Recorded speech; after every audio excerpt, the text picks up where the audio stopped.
জামাত এনসিপির নেতারা তারা কি তাহলে জান্নাতের টাকায় এত গরু ছাগল কোরবানি দিয়েছে? বিএনপির নেতৃবৃন্দ কোরবানি দিলে সেটা নিয়ে তারা প্রশ্ন তুলছে, মানুষের মনে সন্দেহ তৈরি করছে। কোরবানি নিয়ে জামাত ইসলাম এনসিপি রাজনীতি করছে, ধিক্কার জানাই।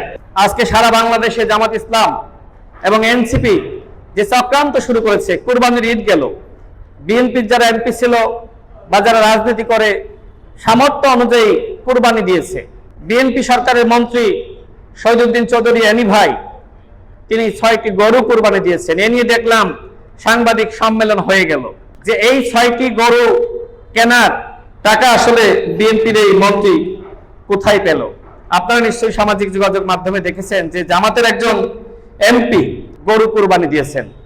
আরেকজন জামাতের প্রার্থী ছিলেন, তার নাম অধ্যক্ষ মোহাম্মদ বেলায়েত হোসেন, তিনি 100টি গরু কোরবানি দিয়েছেন।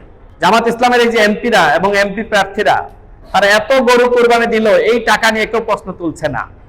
তাহলে আমার প্রশ্ন হলো, জামাত এনসিপির নেতারা তারা কি তাহলে জান্নাতের টাকায় এত গরু ছাগল কোরবানি দিয়েছে?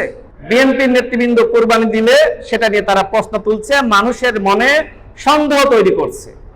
কোরবানি নিয়ে জামাত ইসলাম এনসিপি রাজনীতি করছে, ধিক্কার জানাই। ষড়যন্ত্র কিভাবে করছে? ভুয়া ফটোকার্ড বানাচ্ছে, আমি রাশেদ খান কি বলেছি না বলেছি এই বক্তব্য নয়, একটি ভুয়া ফটোকার্ড, সেই ফটোকার্ড আবার বুস্টিং করা হচ্ছে, অথচ ওই বক্তব্যই আমি দিই নাই। বা হামিদুল ইসলাম হামিদ মিনি ভাই তারা একটি বক্তব্য দেয়নি, কিন্তু ভুয়া ফটোকার্ড বানিয়ে মানুষকে বিভ্রান্ত করা হচ্ছে। এইভাবে আজকে মানুষকে বিভ্রান্ত করার জন্য জামাত ইসলাম এনসিপি চক্রান্ত করছে, ষড়যন্ত্র করছে। এই ব্যাপারে বিএনপির নেতৃবৃন্দকে সতর্ক থাকতে হবে, সোচ্চার থাকতে হবে। যারা কুরবানি নিয়ে রাজনীতি করতে পারে, যারা কুরবানি নিয়ে মানুষকে বিভ্রান্ত করতে পারে, এরা কতটা নৈতিকতা সম্পন্ন সেটি নিয়ে আমাদের ভাবতে হবে। আজকে বিএনপির সকল নেতৃবৃন্দকে আমি আগেও বলেছি যে আপনারা সবাই একতাবদ্ধ হন।